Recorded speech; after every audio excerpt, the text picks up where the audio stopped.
Good morning and welcome to the Core Connection. I'm Mira Rubin here with you on Enlightened World Network. And today's topic is fear as friend. Many of us befriend fear or believe that fear is the only way we can keep ourselves in check or prepare for an uncertain future. And we're going to have a look at that dynamic and discuss other potential options. But before we get started, let's take a minute or two to get present. Let's take a deep breath in through your nose and hold it. And imagine clean, crisp oxygen flooding into your lungs, flowing into your bloodstream, nourishing all your cells, all your organs, bringing vital life energy to your body and being. And as you exhale any tension, stress, negativity, fatigue. And now let's take another deep breath in through your nose and hold it. This time, imagine brilliant, bright light lighting you up from the inside out, illuminating, electrifying, and energizing all your cells, all your molecules, all your electrons, creating this brilliant beam of light from your heart out into the world. And as you exhale any remaining tension, stress, negativity, fatigue. And now let's press our palms together, rub those hands vigorously together and feel all that sensation, friction, tension, temperature, and energy, and allow yourself to bring yourself present through all those sensations into this physical form that enables you to experience life. Welcome, welcome, welcome. It's great to be here with you this morning. Today, we're talking about fear as friend with a big question mark, because I think I see where a lot of folks use fear or believe that fear is the only way to motivate themselves to do the right thing, whatever the right thing may be. So I had a conversation with a friend who has a very I'm going to say demanding job where their attention to detail impacts life and death for other people, really, like to be sure that they are doing a good job and paying attention to everything. If they don't, potentially people could literally lose their lives. So this is a very high pressure job, and it requires a very high level of attention and diligence, precision. And this person was saying that they're terrified that they might miss something that would then result in someone's death. You know, this is big stakes, really, really high stakes. Good morning, Bernadette. Welcome. We're talking about fear as friend and looking to see if there might be other options than motivating ourselves through fear. Anyway, it's great to have you here with us this morning, and welcome to everybody else too who is joining us. So anyway, this person was saying that they are motivated to do a good job, to be really attentive to detail and vigilant, because of this terror that they might do something or miss something that would compromise someone else's life. And I was talking with them about, well, it sounds like the thing that's important is not the fear, but the vigilance, the attention, the clarity, the focus. And might there be another way to come to that attention without the fear? And so I think it's a really interesting conversation, because in a life and death situation, are we able to be cognizant of the consequences, to be motivated by the severity of the consequences if we are if we're not attentive to all the details? Are we able to be that present without fear? Are we able to recognize the importance of our clarity? Are we able to be that focused without being motivated by fear? And I think it's an important question, because I know a lot of people that beat themselves up, that believe that they have to be harsh to themselves in order to get themselves to do things. That they motivate themselves through negative reinforcement. And that's really what we're talking about here in terms of the fear. And I can see where there's a positive outcome, where I'm motivating myself by staying in this place of high alert. The thing is that when we experience fear, we are flooding our bodies with cortisol and all kinds of hormones that are working on our physical well-being to our detriment. And to be able to maintain that level of vigilance, and or not vigilance, but that level of fear ongoingly, takes a physical toll. Good morning, Bernadette. Kimberly. Bernadette, I said good morning to you already, but welcome, Kimberly. It's great to have you here with us. So Bernadette says, I think if you have the confidence in the work you're doing, it eliminates the fear of what ifs. Well, so I think that the in this particular person, because they were really committed to staying fearful, it was really interesting. I think that their concern was becoming overconfident, and not taking the work as seriously as it needed to be taken. It's very high detail work, and it really does impact. Like if they don't catch something, somebody could die, literally. Multiple people could die. And so I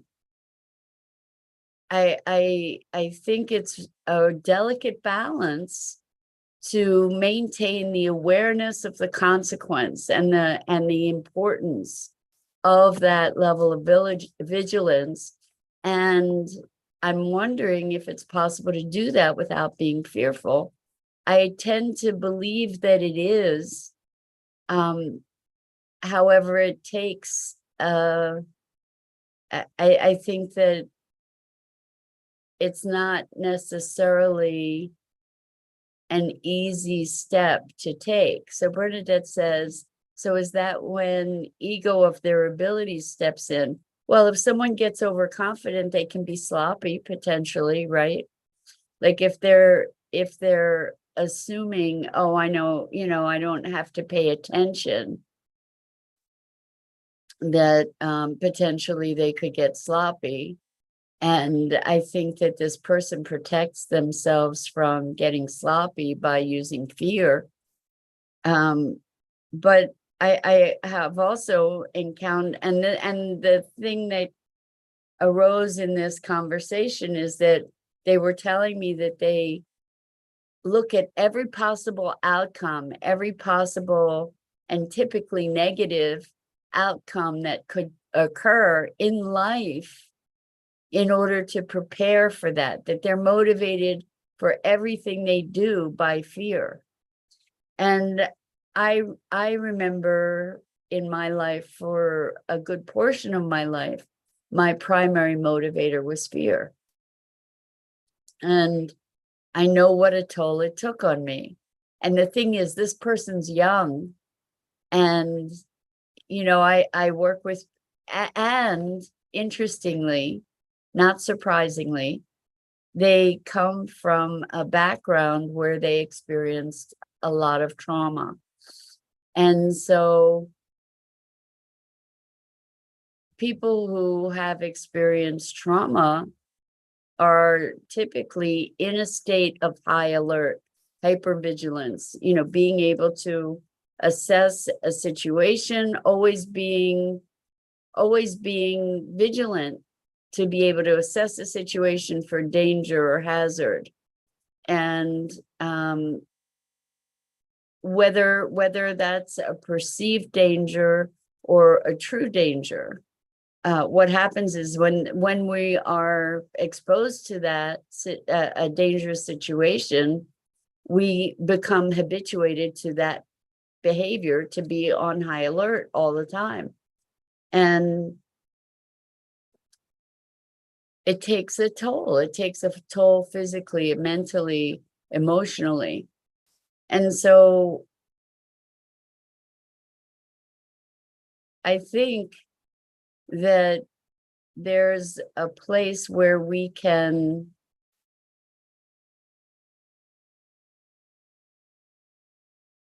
come to a balance of trust, because here's the thing, although there are a number of people, and I've been talking to a bunch of them lately, who believe that by anticipating whatever the negative consequences or outcomes could be, by anticipating that and making preparations for that, that they will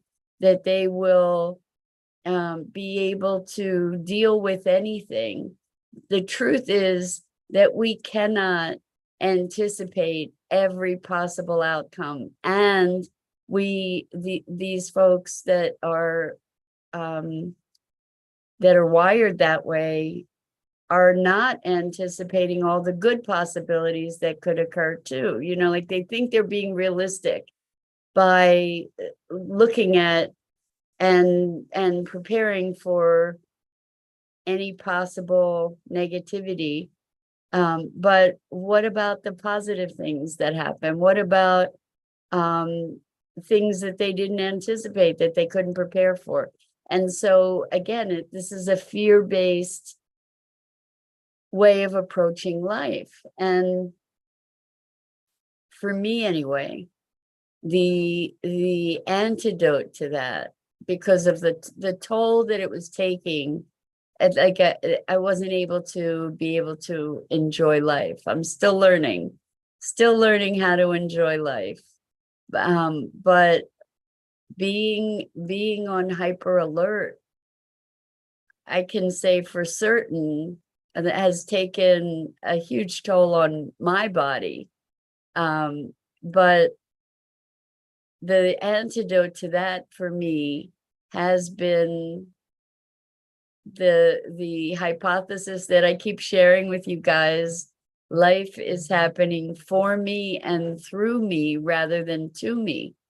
And where that leads me is to a place of embracing and accepting what unfolds with life. And there's a trust that is cultivated from that whatever arises in life, I am equipped to deal with, because it's happening for me.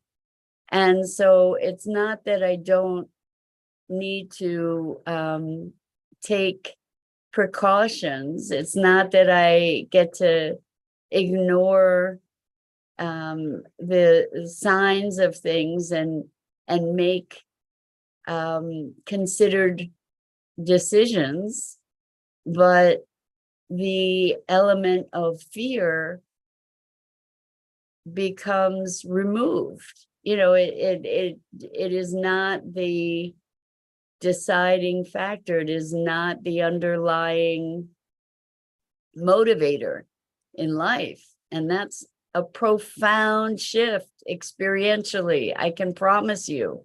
Because when we're living from fear, where everything and everyone is a threat. And wow, like, what a scary place to be. So Kimberly says, I have an attitude of gratitude and I'm learning to love. Kimberly, that's so profound. It makes such a big difference. The gratitude and appreciation is being in a place of receiving gifts, right? Fear is when like there's a threat. It's like being in a constant threat. The thing is, guys, we don't get out of here alive. It's just not happening. We do not get out of here alive.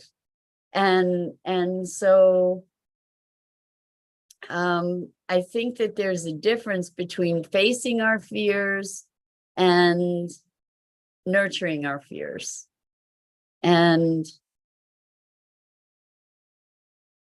I see people believing that they have to be fearful in order to survive. And when we are in fear, that is survival, right? It's not living. And there's a difference.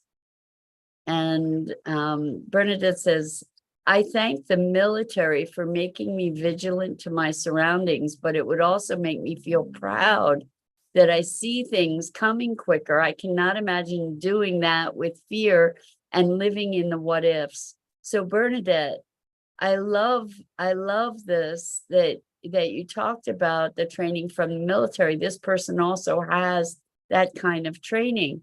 And for you, and this is something you're just sort of proving the point, and I love it, because you're saying that you could be vigilant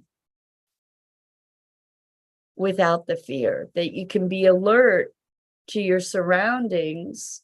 In fact, when we're fearful, physically, what happens is our viewpoint narrows when we're fearful, and our focus narrows.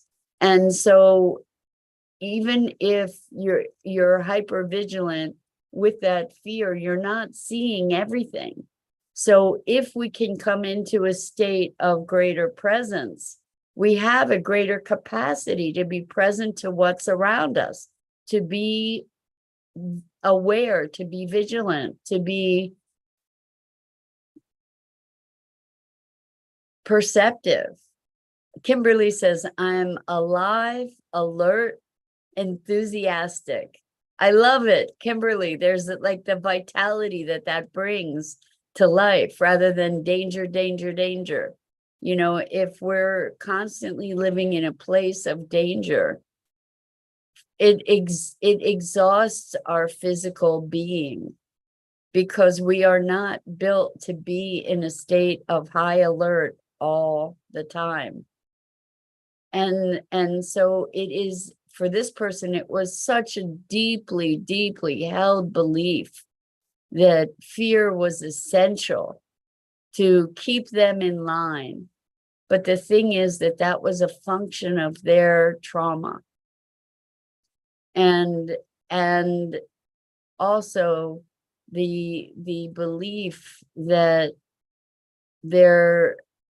and this was to their credit, that their trauma should not shape them.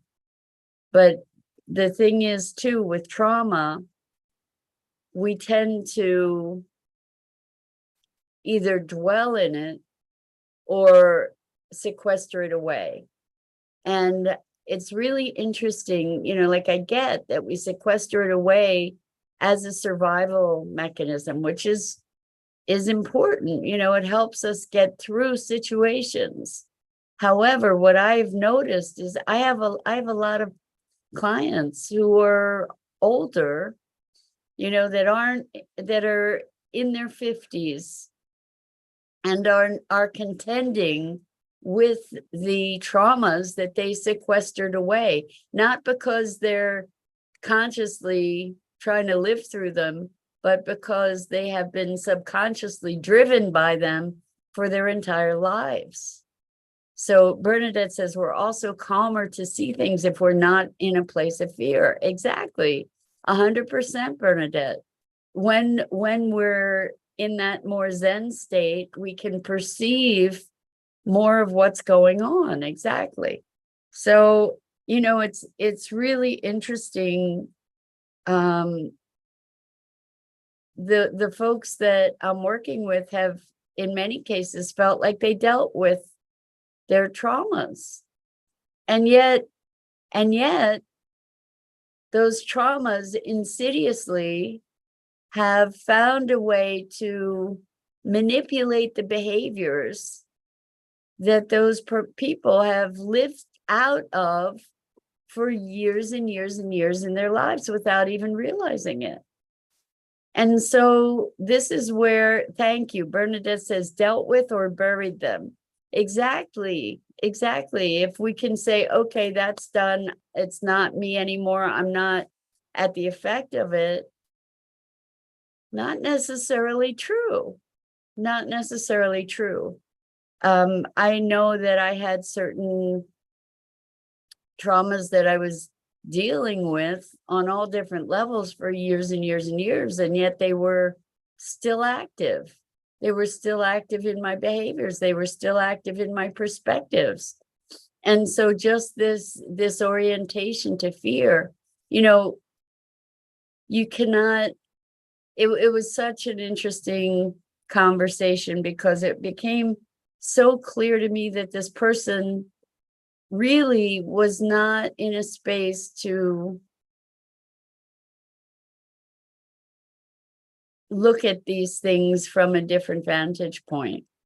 And that's okay. I mean, we're only ready to change when we're ready. We're only ready to see things differently when we're ready. And oftentimes that doesn't occur until we have some kind of major awakening or some kind of extreme situation that makes the need to address whatever that is undeniable, where we have such pain that we can't bear it anymore. And that's oftentimes when we finally get to address stuff that's been festering for who knows how long.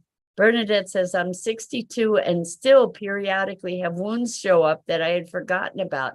Exactly. I mean, it's a bizarre thing. That's such a bizarre dynamic. But I noticed the same thing, is that, memories that have not, things I had completely forgotten about resurface. At the most unlikely times, so while we sometimes think that we've dealt with things, and we've instead often just sort of pushed them away into a corner, and our other than conscious mind and being doesn't forget about it until we deal with it. And I have such affection for this person and a concern that these deep traumas that they are committed not to share with anybody, not to address, and any further, other than to say, I've dealt with it, it's done. Just because we say it's over doesn't mean it's over, unfortunately. I wish that were the case. I wish it were that easy to just say, well, that's the past. The past is the past. Done. Close the door on it. Well, it stays there behind that door, ready to come knocking sometime, it seems. At least that's the experience that I've had with people so far. So Bernadette says sometimes they're triggered by a command or a place or just the links between the past and future situations.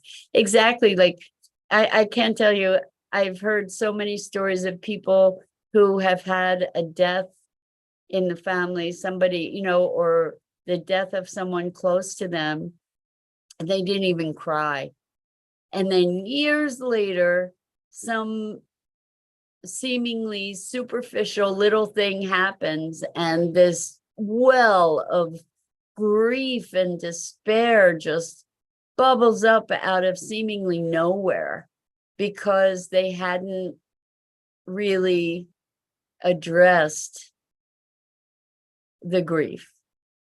I mean, I've had clients come to me and say, you know what?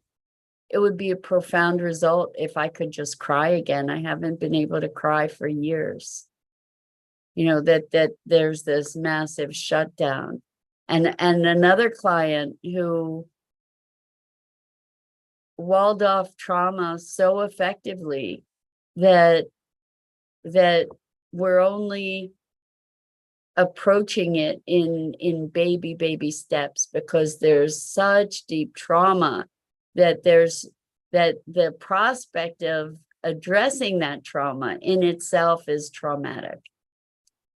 So, you know, we're taking a very gentle baby step kind of approach to it because they've locked it down so effectively, so profoundly. It's just insane.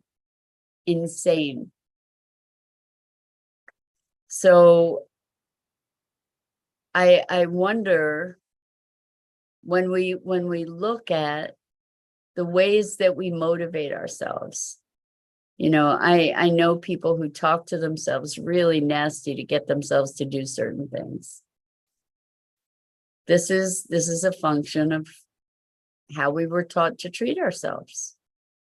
You know, what if we use encouraging words like, you can do this? I know I can do this. Instead of, come on, stupid, or something like that, you know?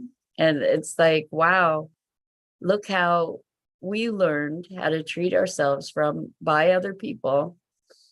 And then we internalize and integrate those behaviors and then persist in them. What if we could allow ourselves to recognize those patterns and give ourselves some compassion to move into a space that is more life affirming? And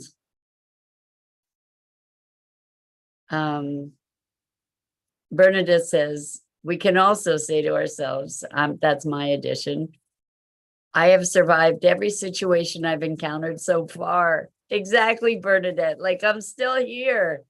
I've made it this far, you know? And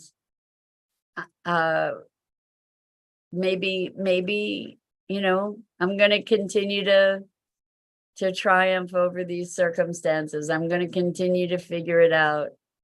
But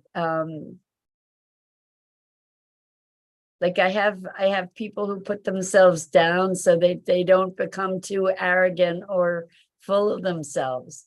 You know, to just keep beating themselves up so that they don't get carried away with themselves, rather than being able to recognize their strengths, and they just keep mitigating and minimizing their capabilities in their own mind's eye.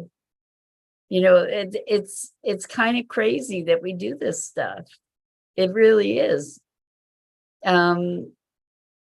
Kimberly says, definitely I can do it each and every day. Excuse me. Kimberly says, definitely I can do it each and every day. I have a choice. We have multitudes of choices each and every day, right, Kimberly? And Kimberly says, I choose happiness and overcoming obstacles. I love it, Kimberly. It is a choice. It is a choice. Our vantage point is a choice. it becomes a choice when we become aware of what the dynamic is, that that we actually have a choice, that it's not that we're horrible, awful people. We move out of, oh my gosh, I'm saying that stuff to myself. I get to make a different choice. So Bernadette says, or so they don't stand out. Okay, good. That's a good point, Bernadette. So people will put themselves down so they keep themselves small so they won't shine, so they won't be visible. So, because there's, so many of us have the notion that there's danger in being visible. And it's not that there isn't, but aren't there dangers in being invisible as well? Like the danger of being completely unfulfilled and just putting one foot in front of the other in life instead of being engaged in life. The danger of not fulfilling what we came here to be. So Bernadette says, exactly, and also making them vulnerable. Well, it's a deep misconception to imagine that by being small, we're not vulnerable, right? Like beating ourselves up, keeping ourselves small, so that we aren't vulnerable. It's such what I like to call a false equivalency. We make up these equations that say being visible is dangerous. Well, I think that that's because we have, whether it's past life memories or genetic memories or something, we do have a lot of examples of when you make yourself visible, you make yourself a target. But that's not always the case. And what's the cost of not showing up? What's the cost of not showing up? Living lives of silent desperation, right? Living lives that aren't fulfilled. I would rather show up and explore what it is to be what I came here to be, and get cut down for it, like, and lose my life for it, than to not have tried to express that light in the first place. It's like burn brightly. Why not? We don't get out of here alive anyway. We just don't. So you might as well shine your light. Or do you just want to prolong a life of compromise? So why? What for?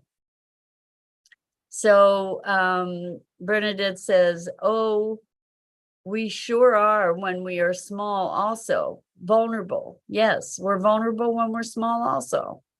This is like the difference between living in fear or living in faith, or living in life is happening for me and through me.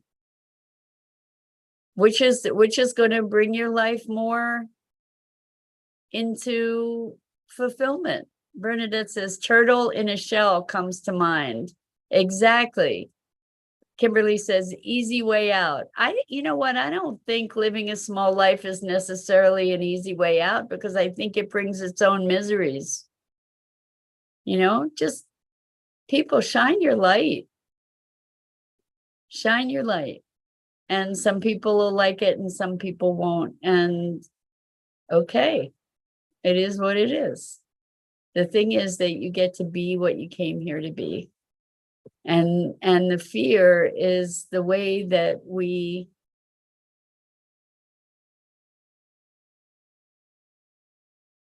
are confined to our limitations. that are manufactured limitations. We may have limits, but it's not the limits that fear puts on us. There's so much more we can be when we embrace the light that we are. Kimberly says, I'm shining bright sunshine. I love you. Thank you for this topic this morning. Kimberly, you are shining bright. So excited for you. And Bernadette says, shine bright like a diamond. Yes. If not now, when? Really, really, people. What, the world is calling for you. Truly, the world is calling for you to show up. So if not now, when? We're at a point in the world that we don't know what's going to happen, how long it's going to last. So burn brightly, really. So with that, that's it for this morning. I'm Mira Rubin. This is the Core Connection. And I go live here each weekday morning on the Enlightened World Network Facebook page and YouTube channel at 9 a.m. Eastern. And I invite you to, did I say each weekday morning? I may have. Anyway, I invite you to check out the other awesome programming on Enlightened World Network, Enlightened World Living, and EWN One with the Earth. It is always such a privilege and a pleasure to be with you, to spend the time with you together. I just am so grateful for this opportunity. So until next time, so